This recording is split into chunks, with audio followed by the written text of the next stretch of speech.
इंद्रप्रस्थ में आपका स्वागत है अंगराज कर्ण।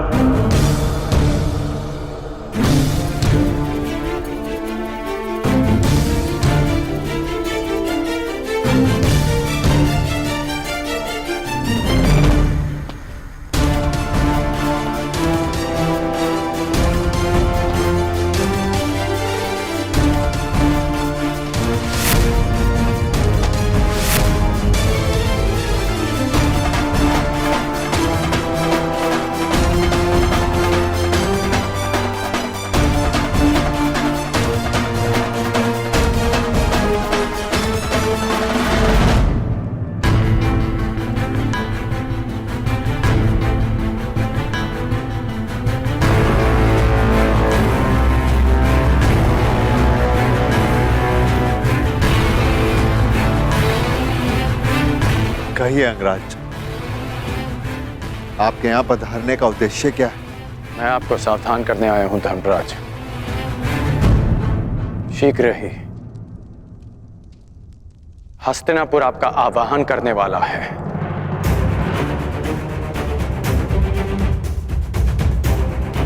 एक निमंत्रण आने वाला है।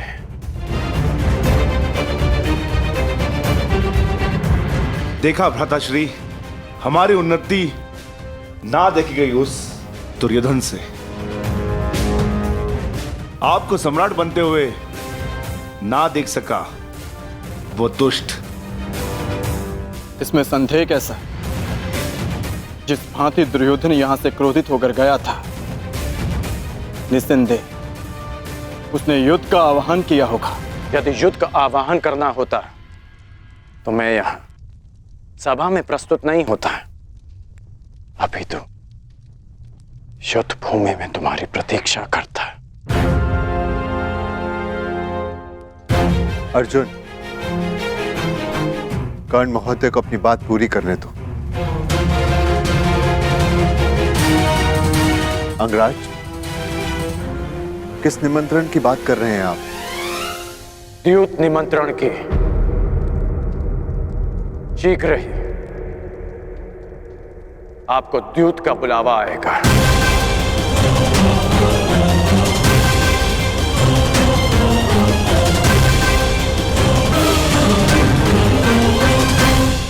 मैं आपको सावधान करता हूं कि उस निमंत्रण को स्वीकार मत करना।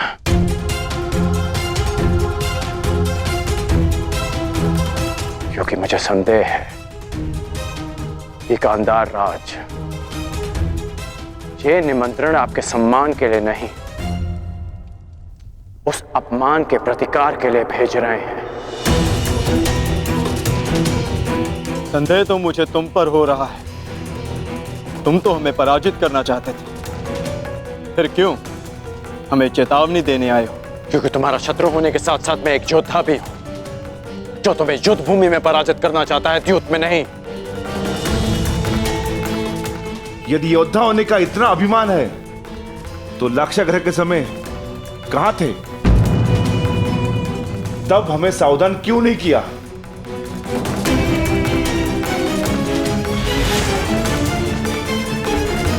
माता गुंजे!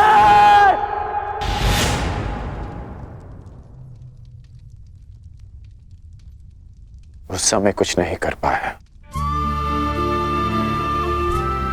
इसलिए इस समय प्रयास करने आया।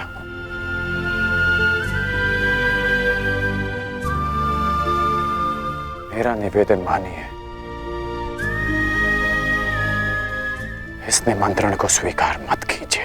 परंतु अंगराज, धर्म यह कहता है कि सम्राट युद्ध और द्यूत के निमंत्रण को अस्वीकार नहीं कर सकते।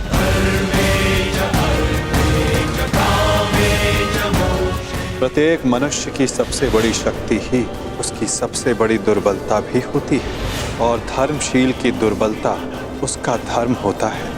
इसलिए प्रयास करना कि समय आने पर धर्मात्मा को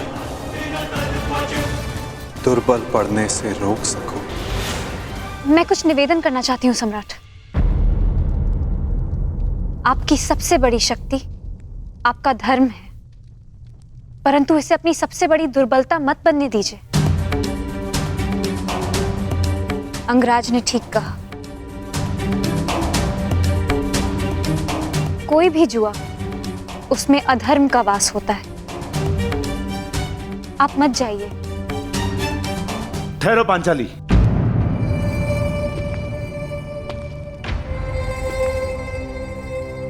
कर्ण ने तुम्हारी एक बार रक्षा की, इसका अर्थ यह नहीं कि हम इस पर विश्वास कर ले। यह हमारे शत्रु का परम मित्र है और यहां जानबूझकर आया है ताकि हम ये निमंत्रण अस्वीकार कर दे और पितामह हमें अहंकारी समझ ले। यह हमें पितामह की दृष्टि में गिराना चाहता है। राजनीति का यह खेल तुम नहीं समझोगी पांचाली। किस पर विश्वास करना है, किस पर नहीं, क्या चयन करना है, क्या नहीं, तुम्हें समझने में अभी बहुत समय लगेगा पांचाली। चयन कैसे करना है ये मैं भली भांति जानती हूँ महाबली। यदि मैंने कोई और विकल्प चुना होता तो आर्य अर्जुन के अतिरिक्त आप सभी इस समय सन्यासी होते।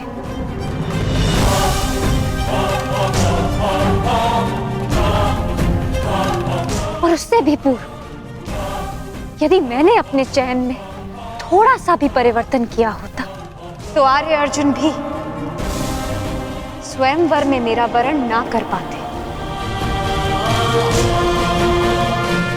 मनुष्यों की परख मुझे भी,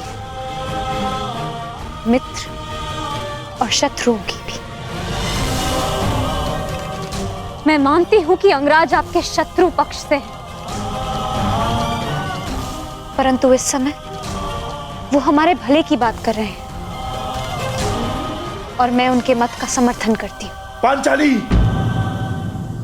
अनुज भीम, तुम्हें पांचाली से इस भांति बात नहीं करनी चाहिए। पांचाली को अपना मत प्रस्तुत करने का पूरा अधिकार है, परंतु पांचाली, भीम का मत भी उचित है। यदि हम हस्तिनापुर नहीं गए तो बहुत अभिमानी दिखेंगे। आपकी इसी सोच को गांधार राज भली भांति समझते हैं, इसलिए आपको द्यूत का निमंत्रण भेज रहे हैं। परंतु अंगराज का कथन उचित है धर्मराज।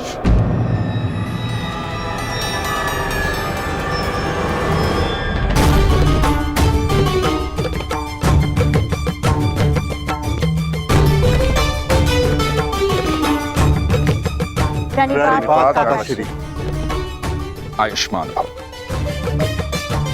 मैं वही निमंत्रण लेकर आया हूं जिसका वर्णन अंगराज कर रहे थे। मैं अंगराज का समर्थन करता हूं।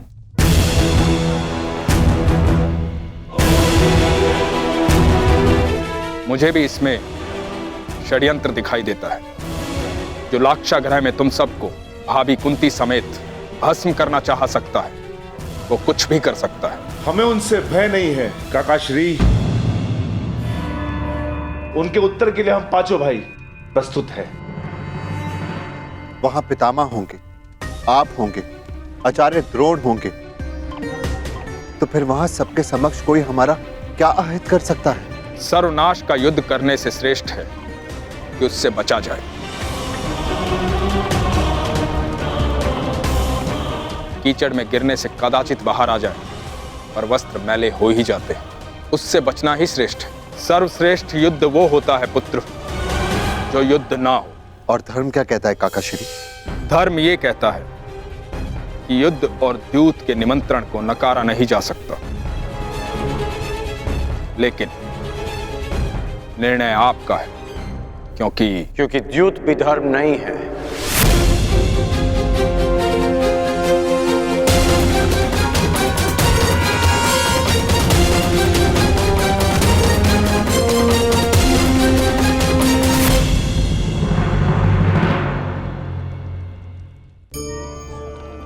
कभी किसी के यहाँ अतिथि बनकर गए हो? क्या अपेक्षाएं होती हैं आपकी? कि आपका स्वागत हो, सम्मान हो, यही ना? अवश्य होना भी चाहिए, परंतु आपके लिए ये जान लेना भी अति आवश्यक होता है कि आपका सत्कार करने वाला मन से ऐसा कर रहा है या उसके मन में कोई खोट है? कहीं वो धूर्त तो नहीं? क्योंकि धूर्त का सत्कार भी विनाशकारी ही होता है। फिर से एक प्रश्न उठता है कि धूर्त को पहचाने कैसे? कभी सर्प को देखा है? उसके निकट जाओ तो फुफकारता है, दूर रहने की चेतावनी देता है। और यदि वही सर्प आपके निकट आकर नृत्य करने लगे तो विचित्र नहीं लगेगा आपको? लगेगा ना? उसी प्रकार किसी के स्वभाव में यही विचित्रता आना धूर्तता का लक्षण है। धूर्तता से आपको ठगने वालों का भी सबसे बड़ा लक्षण यही होता है कि वो आपसे अपने स्वभाव के विपरीत व्यवहार करते हैं। जो आपसे अधिक मीठी बातें करे और अत्यधिक विनय दिखाए तो उससे सावधान हो जाइए, क्योंकि मित्र दिखावा नहीं करते और अत्यधिक प्रेम का दिखावा करने वाले मित्र नहीं होते। अति विनयम धूर्तस्य लक्षणम।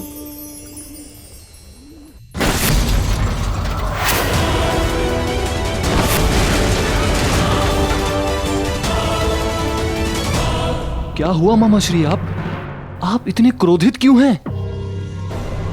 क्या पांडवों ने द्यूत का आमंत्रण अस्वीकार कर दिया? नहीं दुशासन, पांडवों ने तो द्यूत का निमंत्रण स्वीकार कर लिया है, परंतु क्या मामा श्री? परंतु समझ में नहीं आता कि तुम्हारे भाई का परम मित्र कर्ण, इसे कैसे वश में करूं?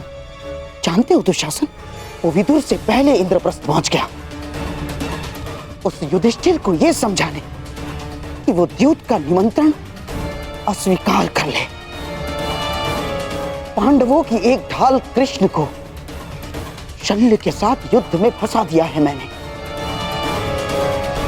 परंतु इस कर्ण का क्या करूं जो हमारे ही विरुद्ध शस्त्र बनकर खड़ा हो गया है? जैसे बात करता हूं वही समझाएंगे उस सूत पुत्र को। नहीं दुशासन, नहीं ना। दुर्योधन ने यदि कर्ण से बात की तो वो रुकेगा नहीं, उल्टा उसे यह संदेह हो जाएगा कि हम द्यूत क्रीड़ा में कुछ करने वाले हैं, तो फिर से हमारे मार्ग में वो कांटा बनकर खड़ा हो जाएगा। तो आप ही बताइए मामा श्री, क्या किया जाए? मैं कुछ कर सकता हूं? अवश्य दुशासन, तुम जाओ और पांडवों के सम्मान और सत्कार की तैयारी करो। हमारे प्रिय पांडव हस्तिनापुर पधार रहे हैं।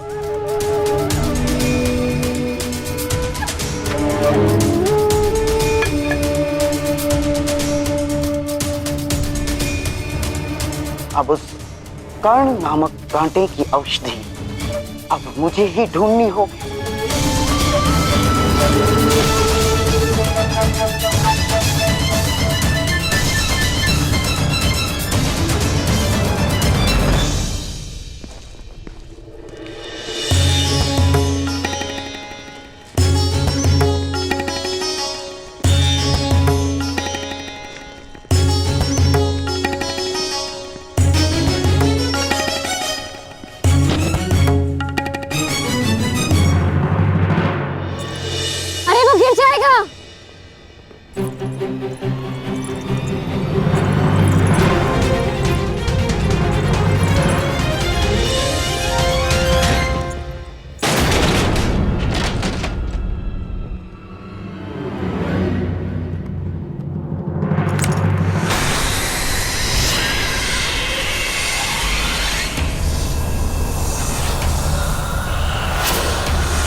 विचित्र बात है, हमने खांडव प्रस्थ के सारे सर्पों को तो मार डाला है, या तो उन्हें स्थान छोड़ने पे विवश कर दिया,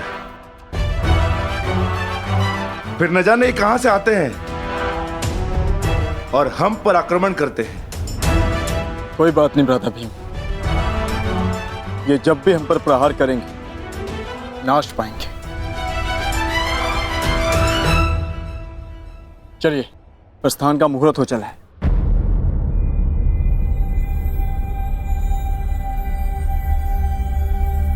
क्या हुआ पांचाली? अब तो सब कुशल है? नहीं आर्य अर्जुन, कुछ भी कुशल नहीं है। किसी भी शुभ कार्य के पूर्व सर्प हत्या बहुत ही बड़ा अपशगुन माना जाता है। मेरा मानना है कि हमें हस्तिनापुर की यात्रा टाल देनी चाहिए। जब तक हम 5 तुम्हारे साथ हैं, तुम्हें किसी भी बात से भयभीत होने की आवश्यकता नहीं है पांचाली। सब शुभ होगा। व्यू रचा जा चुका है सखी। हमारे कर्मों का, हमारे शब्दों का फल हमारे समक्ष आने को। मैं आपको सावधान करता हूं कि उस निमंत्रण को स्वीकार मत करना, क्योंकि मुझे संदेह है कि गांधार राज ये निमंत्रण आपके सम्मान के लिए नहीं, उस अपमान के प्रतिकार के लिए भेज रहे हैं। चले, प्रस्थान करें।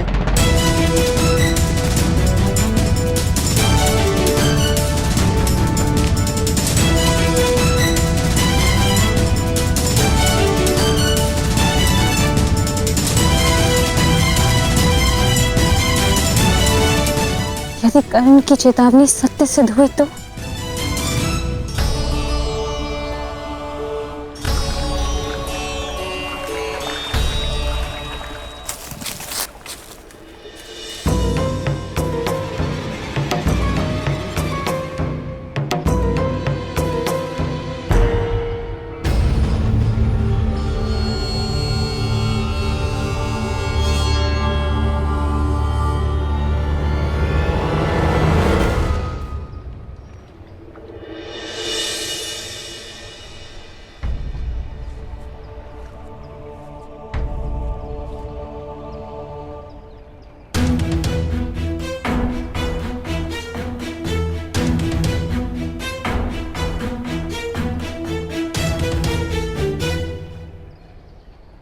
मैं जा रही हूँ कर्ण, परंतु जिस प्रकार एक दीपक के बुझ जाने से प्रकाश नहीं मरता, एक फूल के मुरझा जाने से उपवन नहीं मरता, उसी प्रकार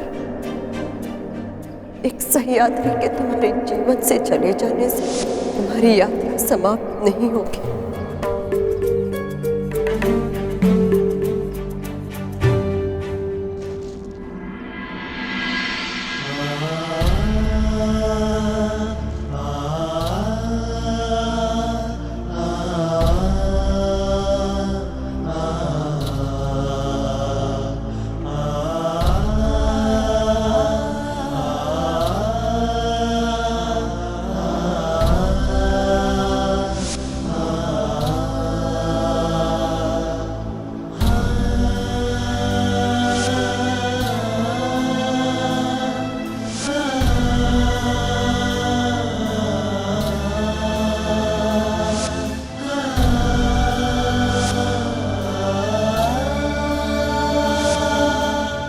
सूर्य को साक्षी रखकर वचन दो कर्ण कि तुम सुप्रिया से विवाह करोगे।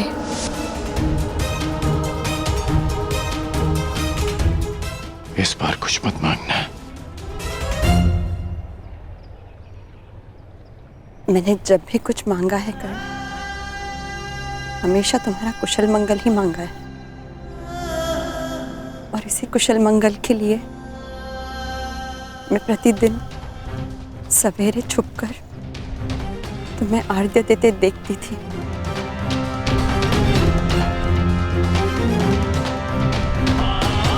और संतुष्ट होकर लौट जाती थी कि आज भी तुम्हारे मुख पर वही तेज है और आंखों में वही परिवर्तन की चाह। तो आज क्यों आई? क्योंकि आज तुम्हारा मुख मलिन है कर्ण, और आंखों में चिंता। ऐसा क्या अंतर्द्वंद्व है जो तुम्हें सता रहा है? मेरा प्रिय दुशासन आज ही जाकर हस्तिनापुर से पांडवों को निमंत्रण दे आए, और फिर यहाँ उनका सम्मान समारोह होगा, और फिर दो दो हाथ पांचों के। पांडव द्यूत क्रीड़ा के लिए आने वाले हैं, और मुझे संदेह है कि शकुनी कोई छल करने वाला है।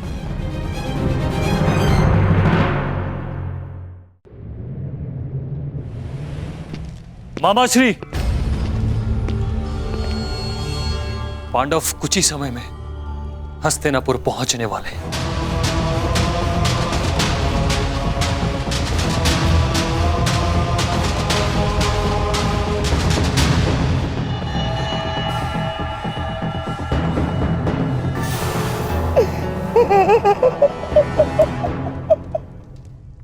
बहुत अच्छे दुशासन, बहुत अच्छे। कदाचित तुम नहीं जानते कि मैंने इस क्षण की कितनी प्रतीक्षा की है।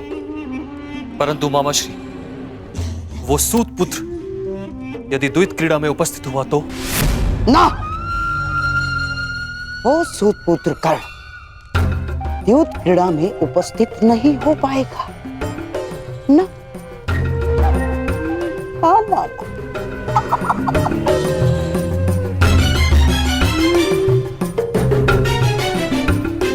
क्योंकि उसे रोकने की व्यवस्था मैंने कर दी।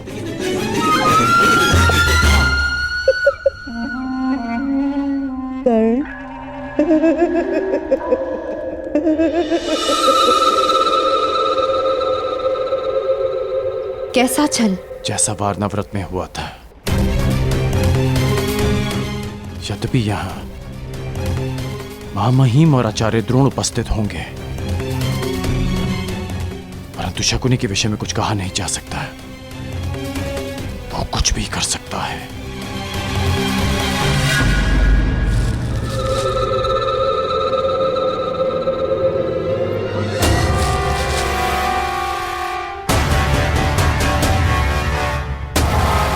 क्या हुआ कर्ण? ऐसा लगा कि कोई है।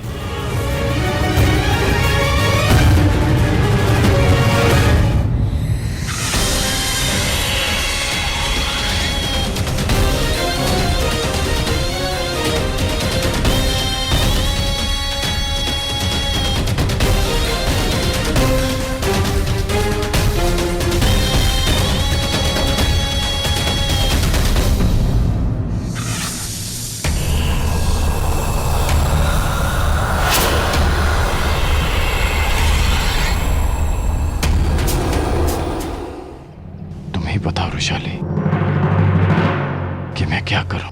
जो तुम्हारा लक्ष्य है, परिवर्तन,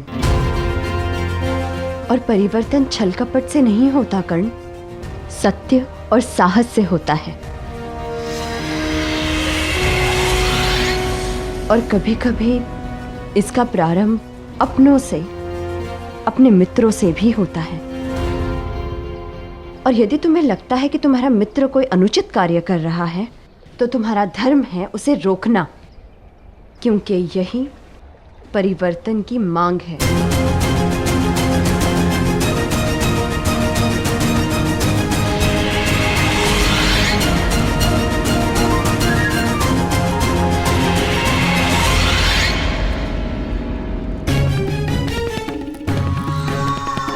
सूर्य चढ़ चुका है कर्ण, और आज का उगता हुआ ये सूर्य तुम पर ऐसा ग्रहण लगाएगा, ऐसा ग्रहण लगाएगा कि तुम यहाँ आना तो दो, यहाँ आने की सोच भी नहीं सकते।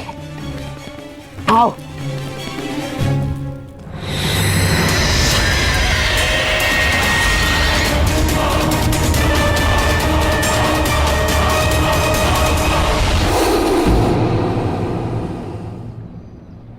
क्या हुआ? वो पुष्प देखो कर्ण, देखो उसे। जिस भांति ये कांटों के बीच रहकर भी सुगंध देते हैं, उसी भांति तुम्हें बुरे लोगों के साथ रहते हुए भी सत्य की सुगंध फैलानी है, प्रयास करने होंगे। तुम ठीक कह रही हो रुशाली।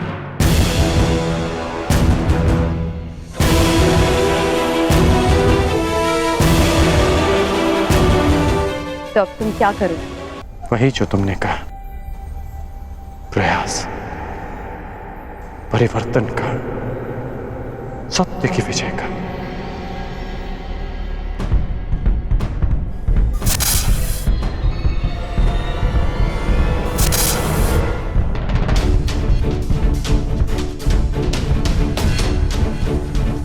लगता है पांडवों का आगमन हो चुका है।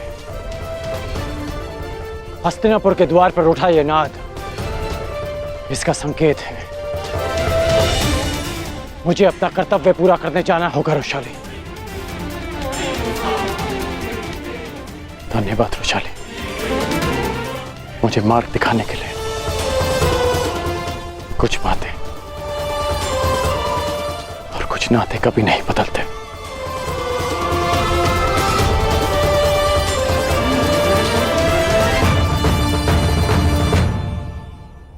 और कुछ बदल जाते हैं कर्ण।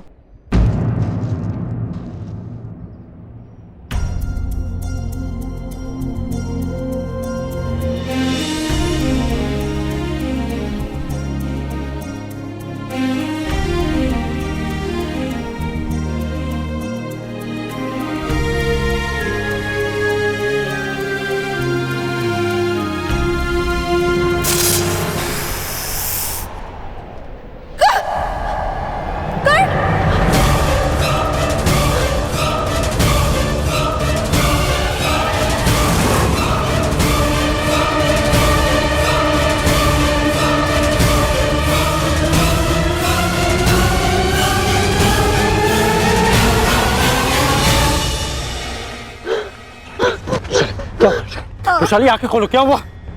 क्या हुआ?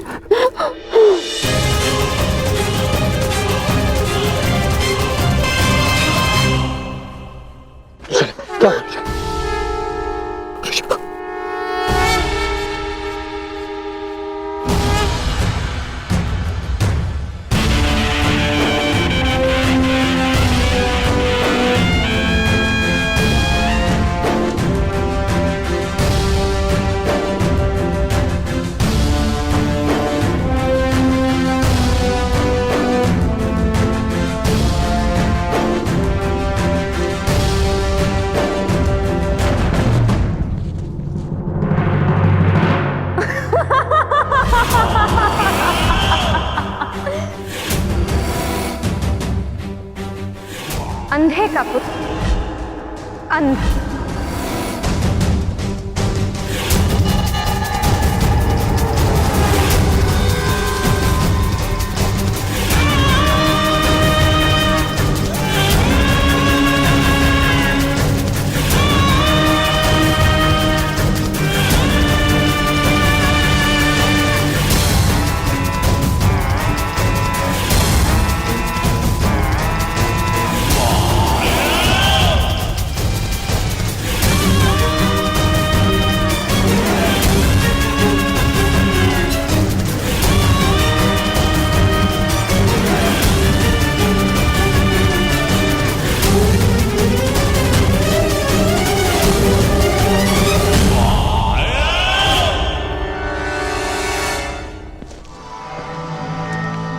सही समय और सही मुहूर्त मेरे होने वाले सम्राट।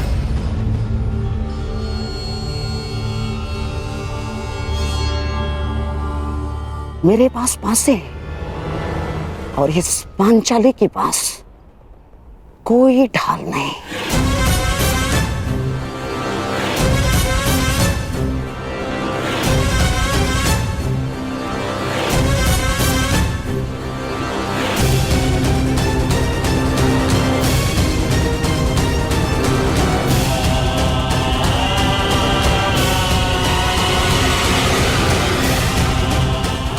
मेरे और तुम्हारे वस्त्रहरण के मध्य कर्ण नामक केवल एक ही बाधा शेष थी। उसे भी मैंने दूर कर दिया है पांचाली।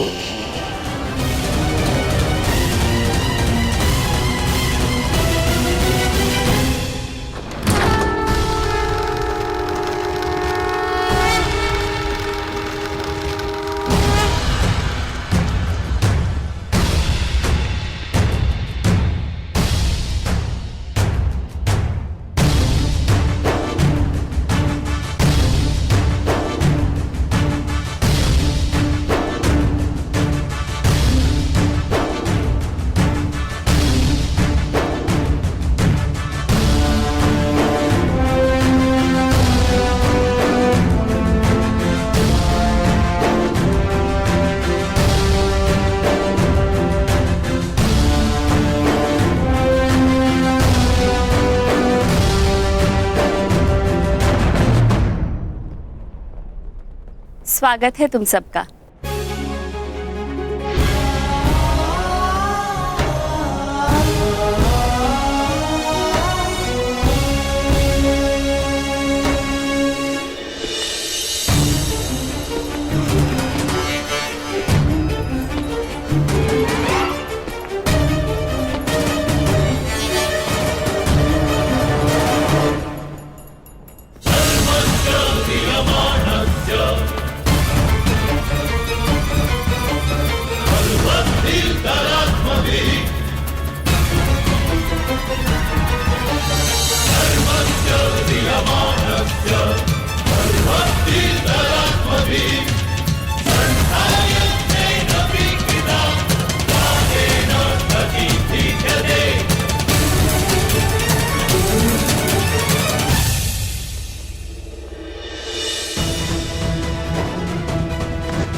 नियति मेरी परीक्षा ले रही है। या तुम और वहां पांडव। अगर मैं इस परीक्षा में खरा उतरूंगा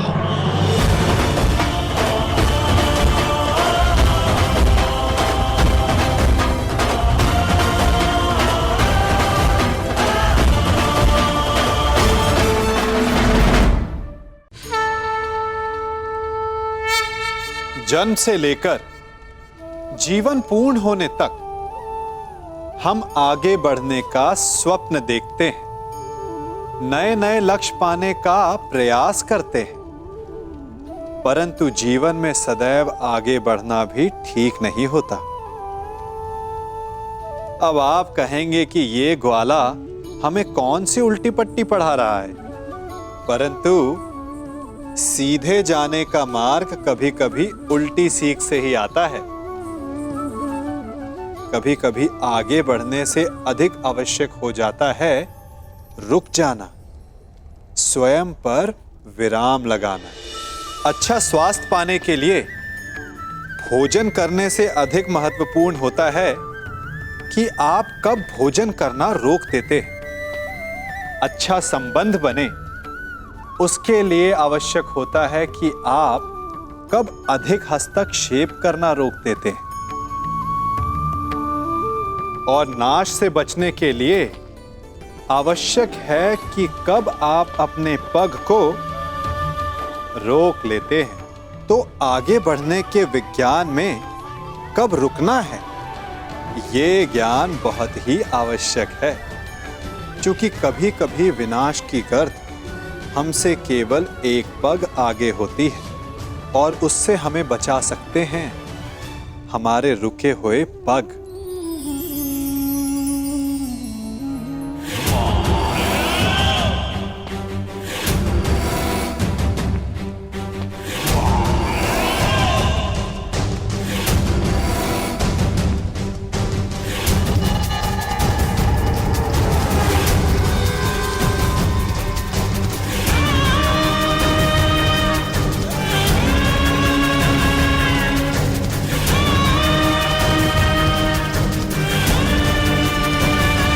सम्राट, अन्य पांडव भ्राताओं और सम्राज्ञी द्रौपदी का हस्तिनापुर में स्वागत करता हूं मैं।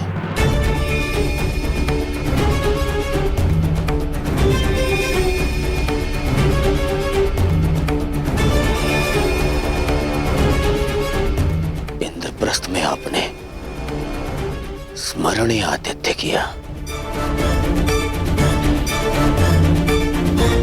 मेरा प्रयास रहेगा कि हस्तिनापुर का आपका ये प्रवास भी आपके लिए स्मरणीय हो।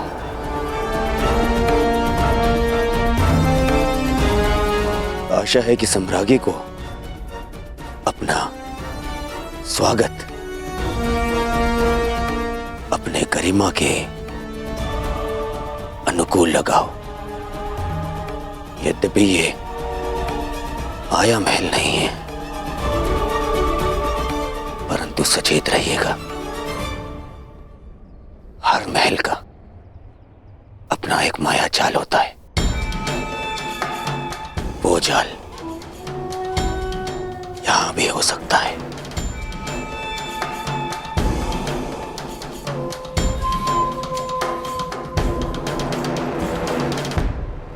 सावधान करने के लिए धन्यवाद युवराज।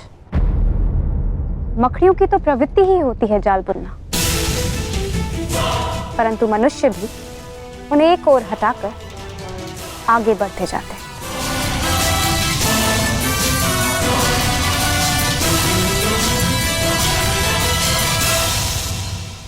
इतना गर्व,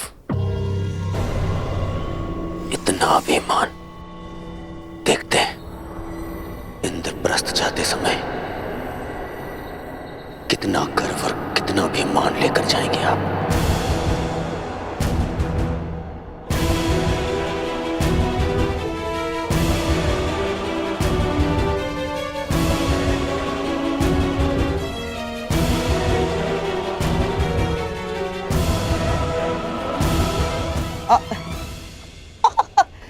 साम्राज्ञी, दुर्योधन के वचनों का तात्पर्य यह है कि आप लोगों के हस्तिनापुर की ओर से होने वाले स्वागत के कारण आपका गर्व और मान और भी बढ़ जाएगा।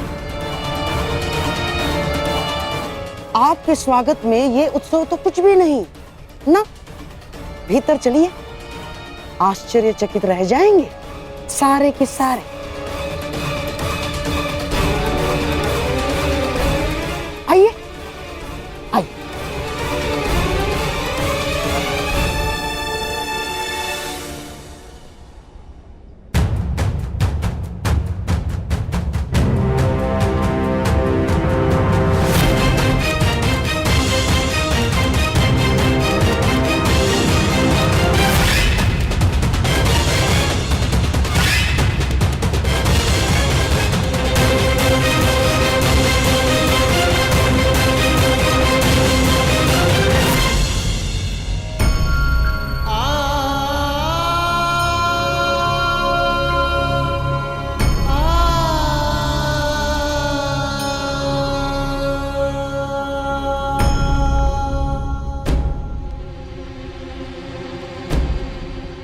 ऐसे देख क्या रहे हैं?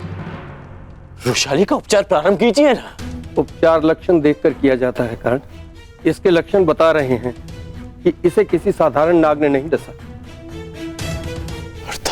अर्थात इसे किसी महाविषधर इच्छाधारी नाग ने डसा है,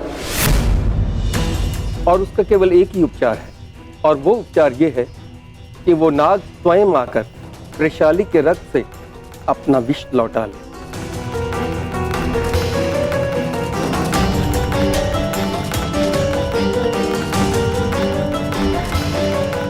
मैं 2 प्रहर तक वृषाली को जीवित रख सकता हूँ। तब तक उस नाग ने आकर अपना विष नहीं लौटाया तो मैं कुछ नहीं कर पाऊंगा।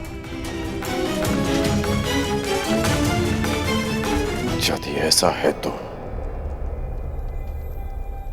आज उस इच्छाधारी नाग को अपनी इच्छा के विरुद्ध वृषाली का विष हरना होगा।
अद्भुत अद्भुत प्रस्तुति है, आनंद आ गया।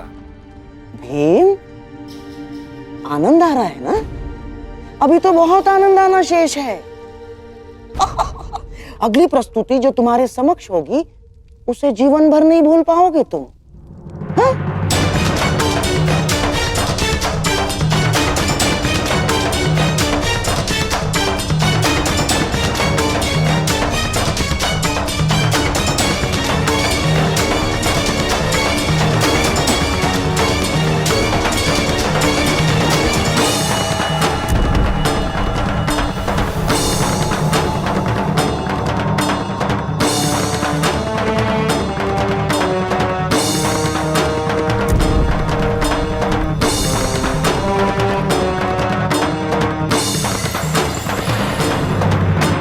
देखो पांचाली,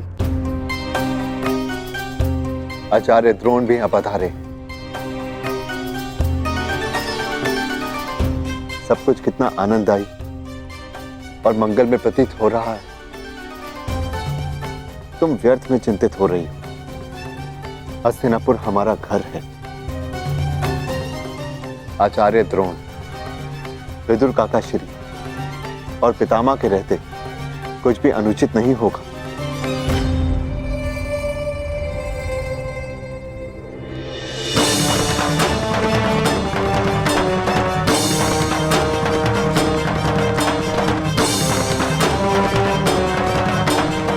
ये क्या है मामा? यहाँ पे पितामह कम थे जो आपने ये द्रोण को भी निमंत्रण दे दिया। क्यों किया मामा ऐसा? क्या करूं मेरे होने वाले सम्राट? महामहिम के साथ रहते रहते उनके कुछ गुण मेरे भीतर भी आ ही गए हैं। अब उन्हीं के भांति तुम्हारा ये मामा अपना प्रण पूर्ण करेगा।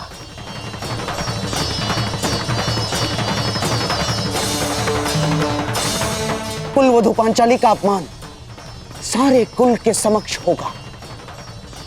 जितने भी पुण्यात्मा पांडवों के साथ रहे हैं आज तक, वो सब पांडवों का अपमान देखेंगे। और जिसने भी पांचाली के सर पर आशीर्वाद का हाथ रखा है, वो सारे हाथ बांधे खड़े रहेंगे और द्रौपदी का वस्त्र हरण देखेंगे।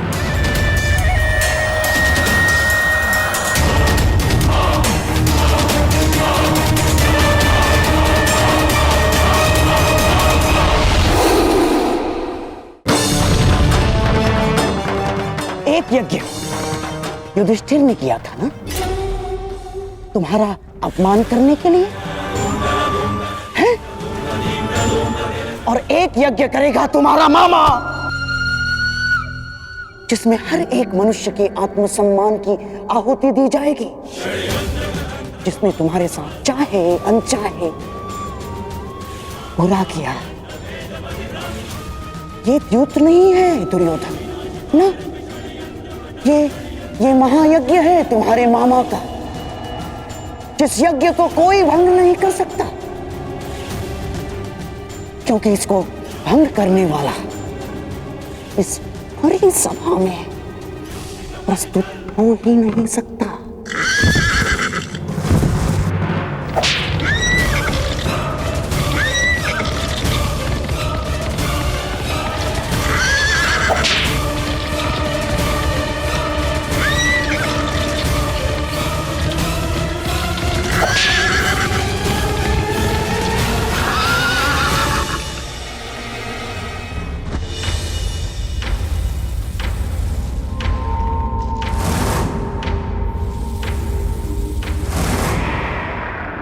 मैं आह्वान करता हूं कि जिस इच्छाधारी नाग ने रुशाली को डसा है, वो अभी इसी समय मेरे समक्ष प्रस्तुत हो और चलकर रुशाली के रक्त से अपना विष हर ले।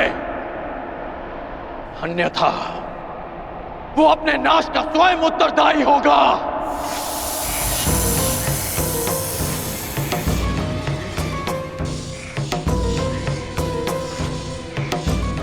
मैं अंतिम चेतावनी दे रहा हूं, अन्यथा स्वयं के साथ साथ वो अपने कुल के नाश का कारण भी स्वयं होगा।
आशा है कि सम्राट को अपने स्वागत में की गई ये प्रस्तुति भाई होगी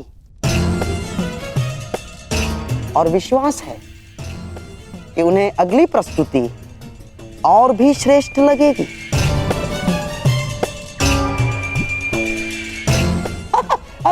ना अर्थात मेरे कहने का तात्पर्य यह है कि सम्राट के मनोरंजन के लिए द्यूत क्रीड़ा का प्रबंध हो गया है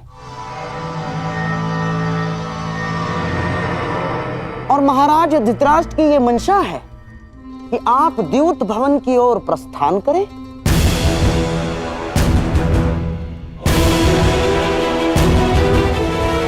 व्यथित ना हो, सब शुभ होगा। आओ।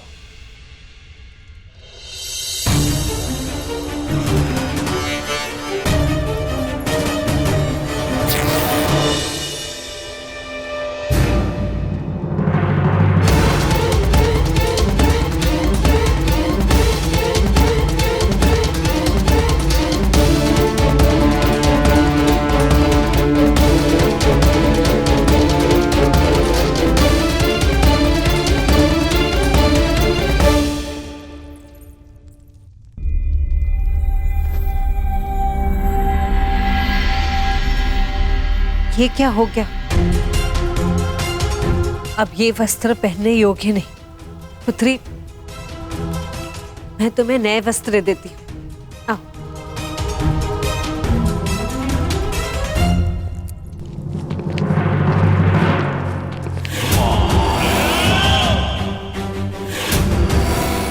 आज जितने चाहे वस्त्र दे दो उसे, सब हार लिए जाएंगे। आज सभा में वस्त्रहीन की गई द्रौपदी भविष्य में वस्त्र पहनकर भी कभी किसी से दृष्टि नहीं मिला पाएंगी।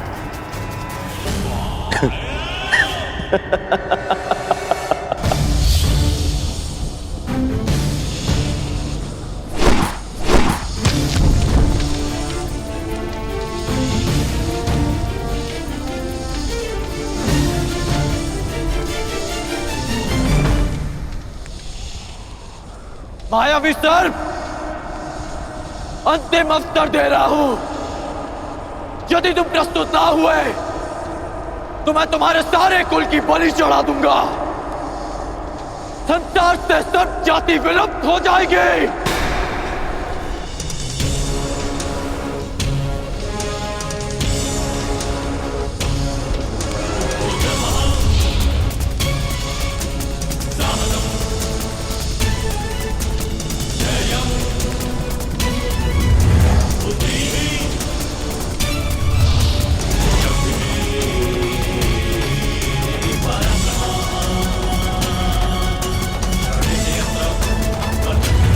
रुको धनुधारी,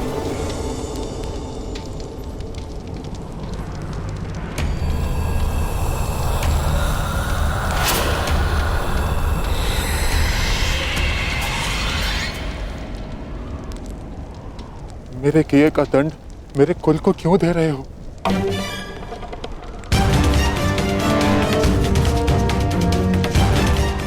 रुशाली को क्यों दंड दिया तुमने? अपनों की सुरक्षा की बात आई तो हृदय कांप उठा। ये नहीं सोचा कि जिसे डसा उसके भी कुछ अपने हैं। अधिक समय शेष नहीं, मेरे साथ चलकर रुशाली के रक्त से अपना विष हर लो, अन्यथा अपनी आंखों के सामने अपने कुल का विनाश देखो।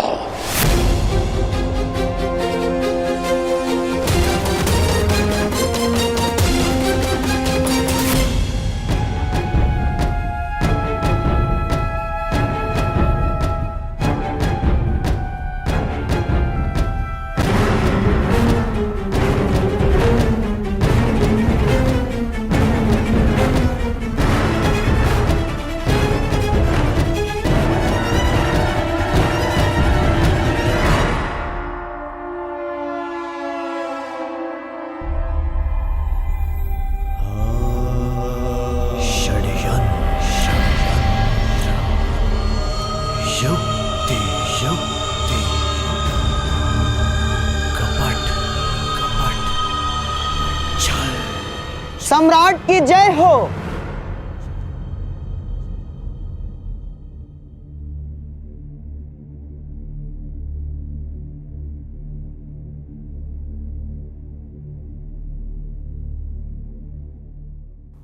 हस्तिनापुर की ओर से मैं शकुनी आपका स्वागत करता हूं। सम्राट ने राजसूय यज्ञ में सारे आर्यव्रत का सत्कार किया।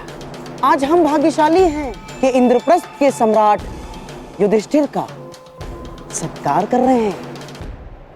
हस्तिनापुर साक्षी बनेगा दो भाइयों के बीच खेले गए इस द्यूत का। इस सभा में उपस्थित प्रत्येक व्यक्ति इस भव्य सत्कार को कभी भूल नहीं पाए। तो प्रस्तुत है आज तक के इतिहास की सबसे बड़ी, सबसे रोमांचक, मनोरंजक द्यूत क्रीड़ा। ऐसा खेल ना इससे पूर्व कभी खेला गया है, ना कभी खेला जाएगा। हम सबके जीवन का ये सबसे बड़ा खेल होगा।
चाह मनुष्य के जन्म लेते ही उसके मन में जन्म ले लेती है।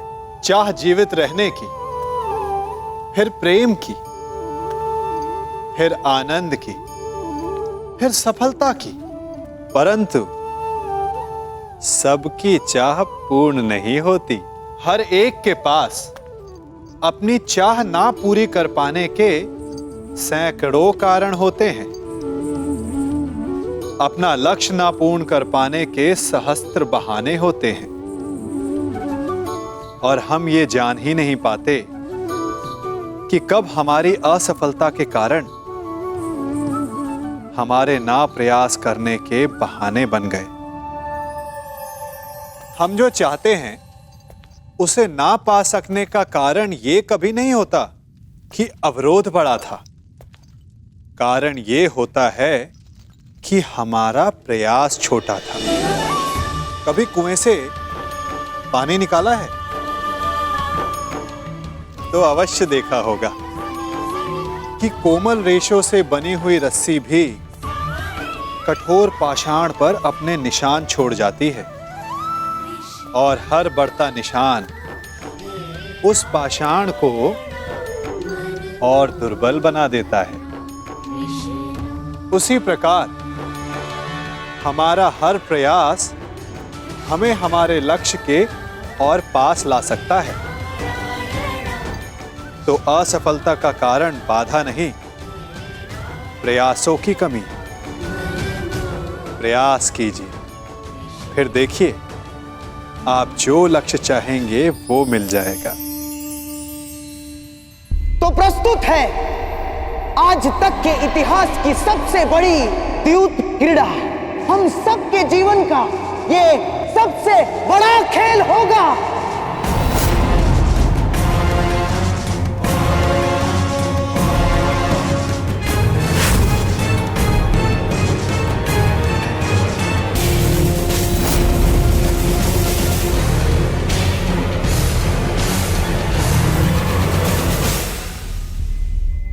मैं आपको वचन देता हूं सम्राट, न केवल आपके लिए अपितु यहां उपस्थित सभी व्यक्तियों के लिए ये खेल अविस्मरणीय रहेगा। आज सारी सभा ये खेल देखेगी और कल सारा संसार इसकी चर्चा करेगा।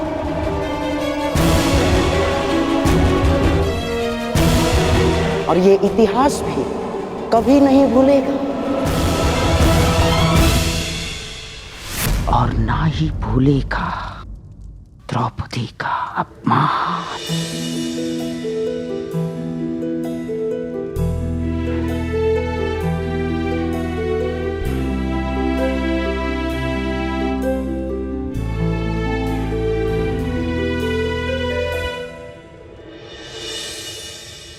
धन्यवाद अंगराज। आपने मेरे कर्मों का दंड मेरे परिवार को ना देकर मुझ पर बहुत बड़ा उपकार किया है। मैं आपको वचन देता हूं कि युद्ध के दौरान मेरा आह्वान करने पर मैं आपके बाण पर बैठूंगा और जिस शत्रु पर भी आप मेरा संधान करेंगे वो जीवित नहीं रहेगा। अब मुझे आज्ञा दें। रुको अश्वसेन,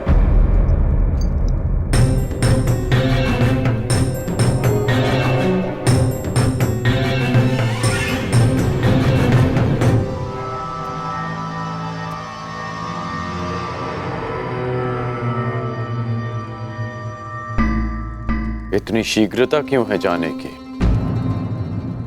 तुम साधारण सर्प नहीं हो जो अपनी भोजन की खोज में निकला और अचानक रुशाली सामने आ गई और तुमने उसे डस लिया।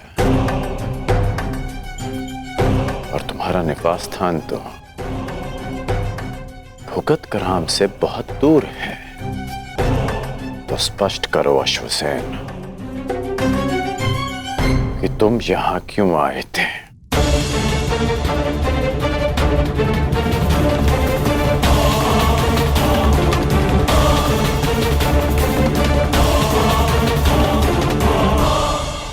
कहीं तुम्हें शकुनी ने तो नहीं भेजा? आइए सम्राट, पधारिए। अपना स्थान ग्रहण करके मुझ पर अनुग्रह कीजिए।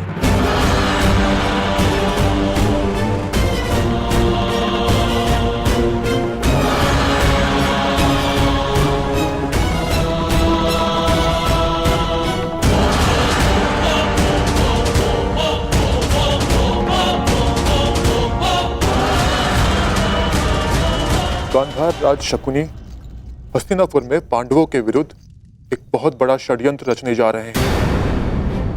पांडवों ने खांडवप्रस्थ को भस्म करके मुझे और मेरे परिवार को गृह विहीन कर दिया था। मैं उनसे प्रतिशोध लेना चाहता था। शकुनी ने आपको इस षड्यंत्र से दूर रखने के लिए मुझसे यह संधि की कि यदि मैं आपको युद्ध क्रीड़ा भवन से दूर रखता हूं तो वो पांडवों को इंद्रप्रस्थ से खदेड़ फेंकेंगे। आज गांधार राज युद्ध क्रीड़ा में पांडवों का सर्वस्व हर लेने वाले हैं। लीजिए सम्राट, आपके मनोरंजन का प्रबंध हो गया है और आशा है कि सभा में उपस्थित सभी का मनोरंजन होगा।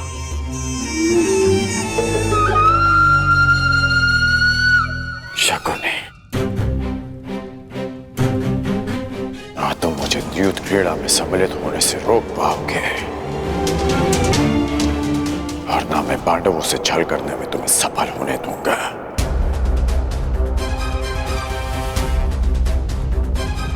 यदि पांडवों को पराजय मिलेगी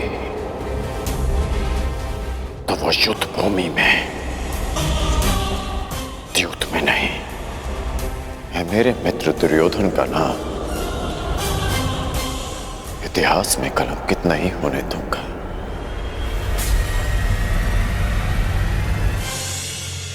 अरे साम्राज्ञी, आप अभी तक द्वार पर ही खड़ी हैं? आइए, आपके बिना तो इस खेल में आनंद ही नहीं आएगा। आइए ना। मेरे कहने का तात्पर्य यह है कि आप भी इस खेल का आनंद उठाइए। आओ मेरे भांजो, भीम, नकुल, सहदेव, धनुर्धारी अर्जुन, आओ, पधारिए, पधारिए।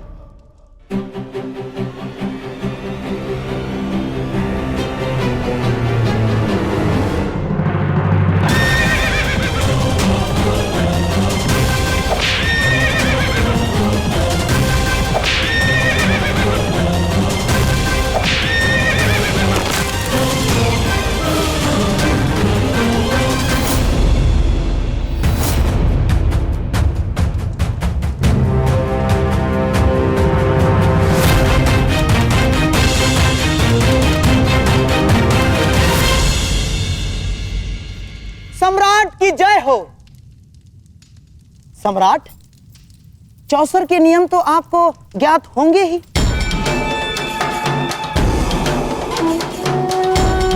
क्योंकि आप तो चौसर के सर्वश्रेष्ठ खिलाड़ी हैं। परंतु हां, यहां उपस्थित सभी माननीय सभासदों में से कुछ चौसर के नियम नहीं जानते होंगे। इसीलिए प्रारंभ से पूर्व मैं एक बार फिर नियम समझा देता हूं।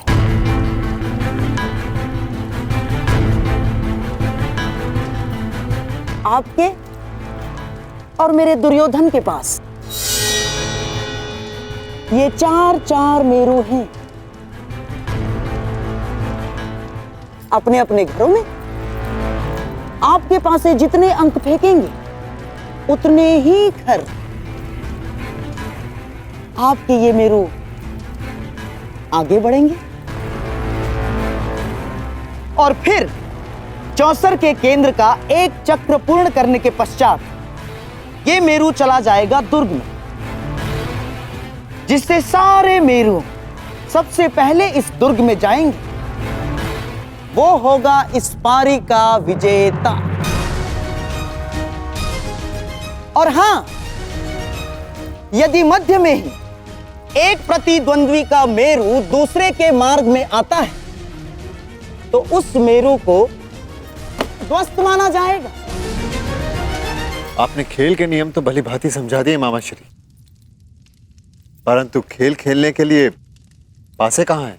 अति उत्तम सम्राट, अति उत्तम। अतिथि को निमंत्रण देने से पूर्व भोजन की और युद्ध पर जाने से पूर्व शस्त्रों की व्यवस्था करना बुद्धिमानों का लक्षण है। ये रहे पासे। मंत्र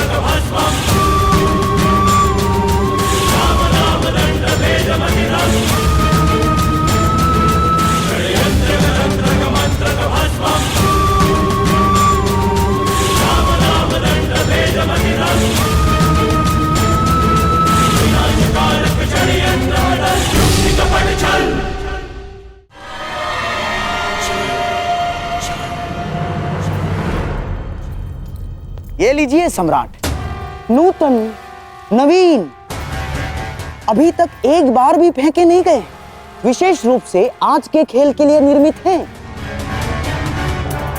अब आप अतिथि हैं और सम्राट भी, इसीलिए आज के खेल का पहला पासा आप फेंकेंगे।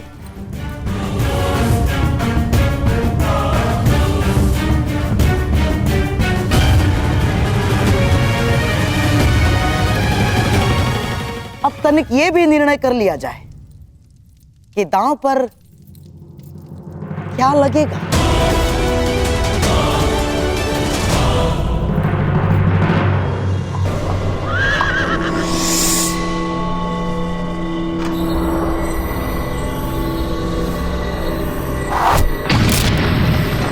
यदि सम्राट की आज्ञा हो तो पहला दाव 1-1 सहस्त्र स्वर्ण मुद्राओं के लिए हो।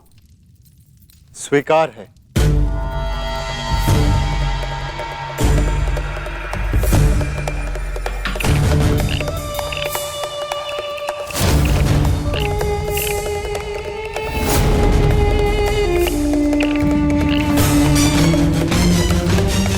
धैर्य सम्राट।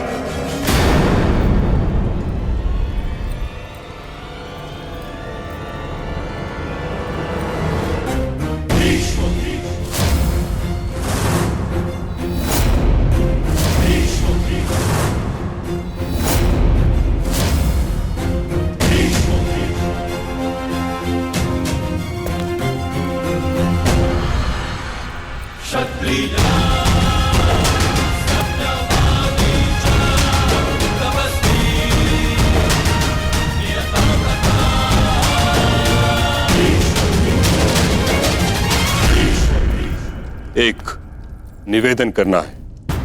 आपका आदेश आज्ञा करना है पितामह, और मेरा पालन करना। आदेश दीजिए। यदि पौत्र आया होता तो मैं अवश्य आदेश देता, परंतु खेलने सम्राट आए हैं, इसलिए निवेदन है।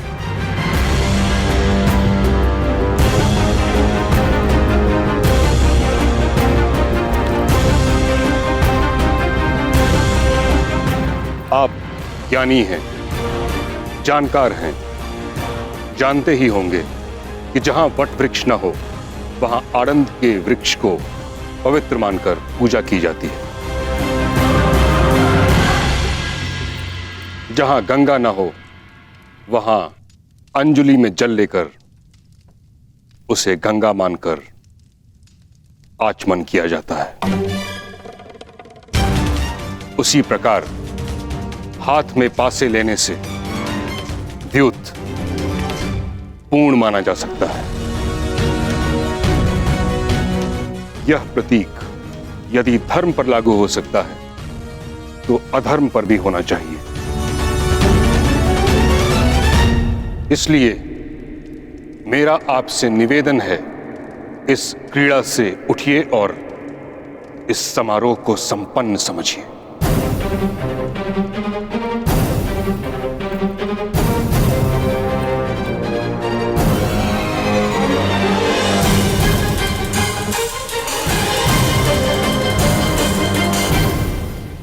पितामह, अभी खेल प्रारंभ भी नहीं हुआ है और आप उसे रोकने को कह रहे हैं। कभी कभी रुक जाना भी आवश्यक होता है कुमार दुर्योधन। नीति में हर प्रकार के जुए को अधर्म समझा गया और जुआ भाग्य के अधीन होता है। भाग्य, धर्म, अधर्म, छल, पाखंड नहीं देखता। पासा जिस ओर पड़े भाग्य उसी ओर मुड़ जाता है। इसीलिए धर्म केवल पुरुषार्थ में है।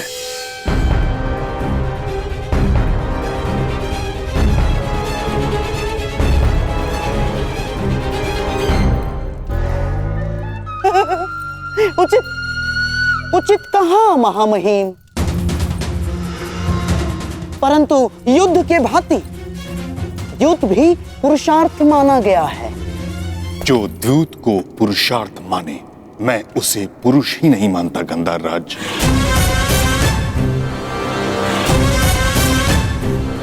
द्यूत जुआ है और जुआ एक व्यसन होता है जिसका अंत पतन ही होता है। और इस कारणवश मैं इस अधर्म को रोकने आया हूं।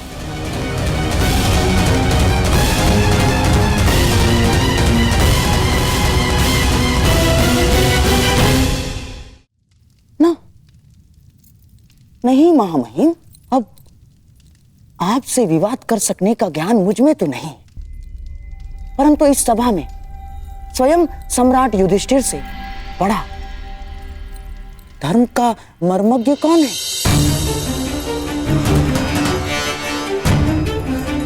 तो सम्राट से ही पूछ लिया जाए कि धर्म क्या है। कहिए धर्मराज, आज के इस क्रीड़ा के विषय में आपका धर्म क्या कहता है?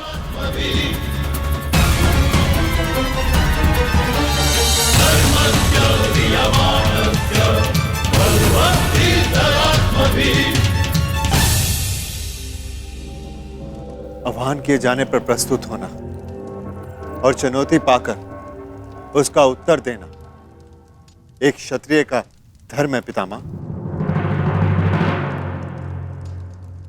तो क्या इसका अर्थ मैं ये समझूं युधिष्ठिर कि तुम्हारी दृष्टि में भी द्यूत धर्म है?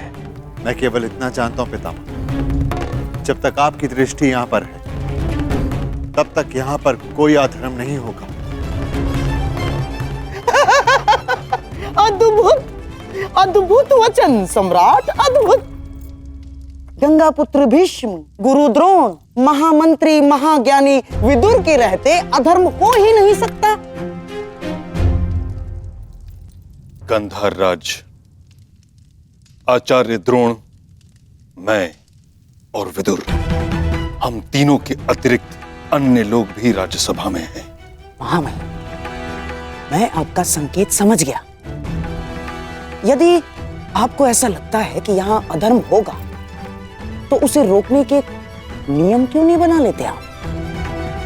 हाँ पितामह, मैं चुनौती स्वीकारने के अपने धर्म का पालन करूंगा। आप वो नियम बताएं जिसे अधर्म को वश में किया जा सके।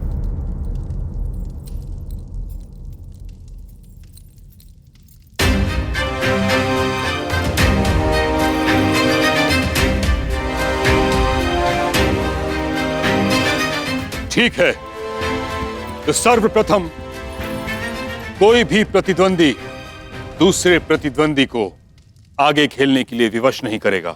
यदि एक खिलाड़ी खेल छोड़ना चाहे तो दूसरे को उससे कोई आपत्ति नहीं होनी चाहिए। परंतु पितामह, बोलो दुर्योधन, तुम केवल अपने पितामह के समक्ष नहीं बल्कि हस्तिनापुर के सिंहासन के संरक्षक और प्रमुख सेनापति के समक्ष हो। समझ गए? स्वीकार है महामहिम। और कोई नियम? कोई भी प्रतिद्वंदी केवल वही वस्तु या संपत्ति दांव पर लगा सकता है जिसका वो स्वयं अधिकारी हो। पितामह, कैसे कड़े नियम है? आप खेल खेलने देना चाहते भी हैं या नहीं? मैं तो पहले से ही इस खेल के विरुद्ध था, परंतु तुम अगर नियमों का पालन नहीं करना चाहते तो इस क्रीड़ा को समाप्त समझो।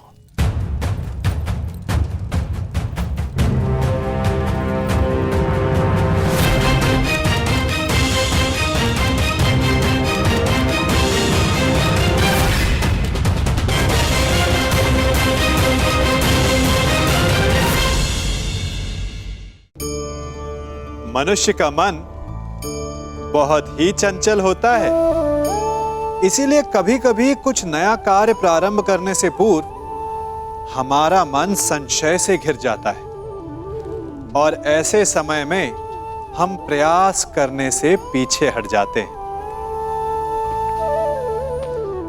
और इन सब का कारण है स्वयं पर अविश्वास, दृढ़ निश्चय की कमी। हम जिन्हें ऊंची दृष्टि से देखते हैं, जिन्हें अपना आदर्श मानते हैं, उनके जीवन में गहराई से देखिएगा, केवल एक ही अंतर पाएंगे, निश्चय का अंतर।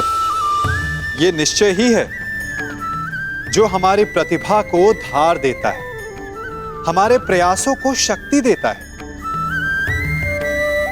ये निश्चय का अंतर ही तो है कि एक मनुष्य सागर की गहराई में जाकर मोती ले आता है और दूसरा हार मानकर किनारे पर बैठ जाता है। तो हार तब नहीं होती जब आपका प्रतिद्वंदी आपसे जीत जाए। हार तब होती है जब आप ना लड़ने का निश्चय कर लेते हैं। इसीलिए यदि मार्ग बंद हो जाए तो उसे खोलने का प्रयास करो, और यदि मार्ग ना खुला तो भी अपने प्रयासों से नया मार्ग बना लोगे। मैं तो पहले से ही इस खेल के विरुद्ध था, परंतु तुम अगर नियमों का पालन नहीं करना चाहते तो इस क्रीड़ा को समाप्त समझो।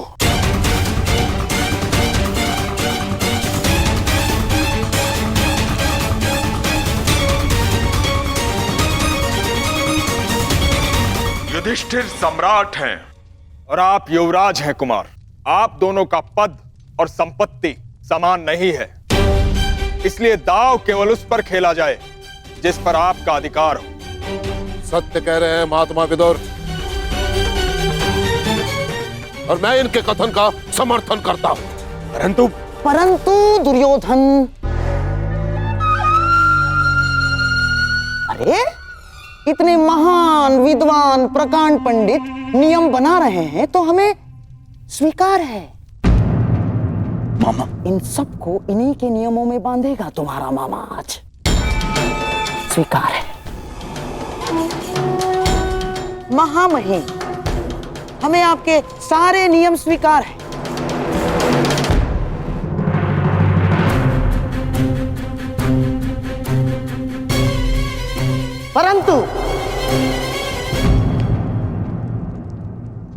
परंतु क्या गंधार राज? मुझे भी कुछ नियम चाहिए। पहला, द्यूत क्रीड़ा कब रोकी जानी है, इसका निर्णय दोनों खिलाड़ी परस्पर विमर्श से करेंगे और सभा में उपस्थित कोई भी व्यक्ति द्यूत को रोकेगा नहीं।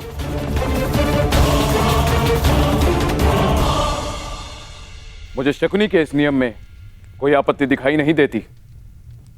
स्वीकार है। धन्यवाद महाराज।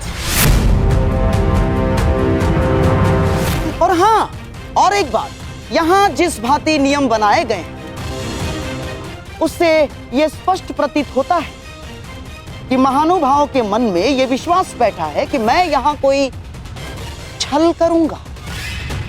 इसीलिए मैं चाहता हूं कि जब तक द्यूत क्रीड़ा चलेगी, सभा स्थल को छोड़कर कोई नहीं जा पाएगा।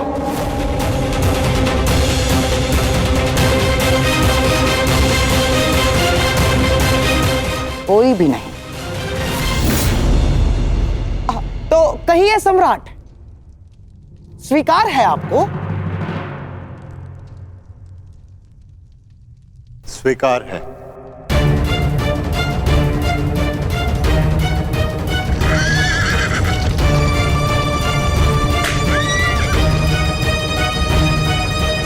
ठहरो, अभी नहीं। मेरे नियम अभी समाप्त नहीं हुए हैं गंधार राज। आदेश कीजिए महामहिम।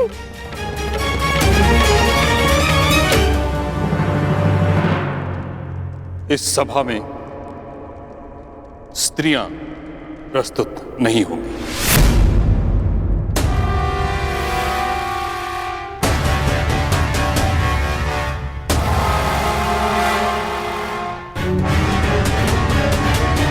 ये कैसा नियम है महामहिम? सम्राट खेल रहे हैं तो साम्राज्ञी का यहाँ होना आवश्यक है। ये सारा मनोरंजन उन्हीं के लिए तो हो रहा है। परंतु मनोरंजन के साथ साथ द्यूत कभी मन की निराशा का कारण भी बन जाता है। बिल्कुल ठीक कहा मां महिम ने। और वैसे भी शास्त्रों के अनुसार एक स्त्री केवल और केवल अपने पति के साथ ही चौसर खेल सकती है और किसी के साथ नहीं। और यदि ऐसा ना हुआ तो मैं सर्वप्रथम इसका विरोध करूंगा। ठीक कहा गुरुद्रोण ने। जुए में लाभ हानि जय पराजय होती ही है और हानि का सबसे अधिक दुख स्त्रियों को होता है। जब ये मनोरंजन के कारण है तो किसी को दुख क्यों दिया जाए।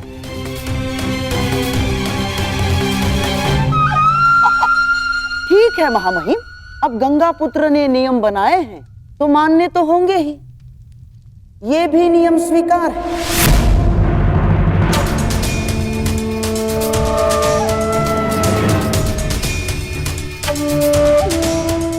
स्वीकार है दुर्योधन। परंतु महामहिम, ये चौसर का खेल बहुत लंबा है और मेरे प्रिय भीम को बहुत भूख लगती है और मुझे प्यास, और यहाँ इतने अतिथि गण भी उपस्थित हैं। तो मेरा निवेदन है कि भले ही राज स्त्रियां सभा में ना आए, परंतु दासियों को यहाँ आने की और स्वामी की सेवा करने की अनुमति मिलनी ही चाहिए।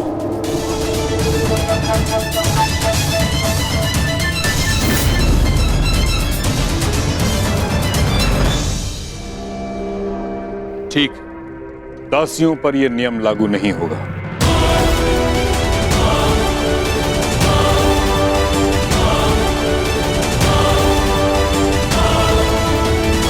मेरा भी एक निवेदन है सम्राट। मेरी ओर से पासे मामाश्री फेंकेंगे।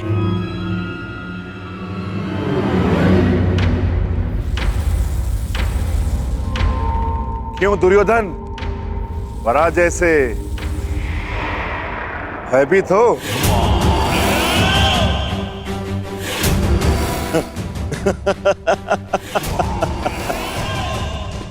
नहीं राधा भीम, मैं सम्राट की विजय से भयभीत नहीं। परंतु क्या करूं, इस समय मेरे हाथ पासे फेंकने के सक्षम नहीं है।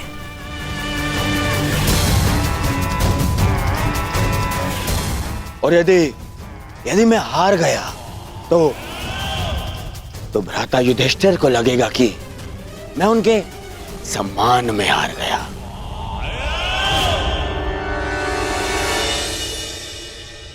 परंतु क्या द्यूत में यह नियम है कि पासे कोई और चले?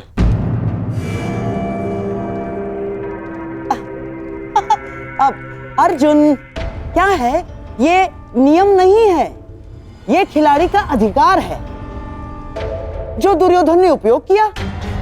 जैसे युद्ध में नहीं होता, लड़ते सैनिक हैं, पर विजय पर अधिकार किसकी होती है? राजा की।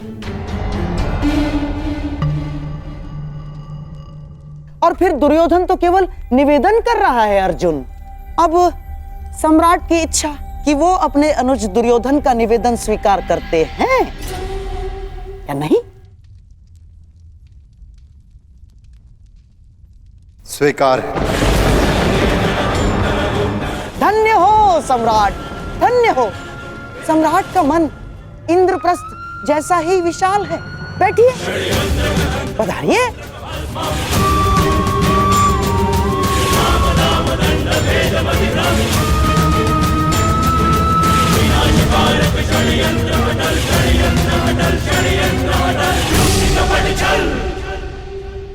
अब मेरा राज स्त्रियों से निवेदन है कि वो अंतःपुर की ओर प्रस्थान करें।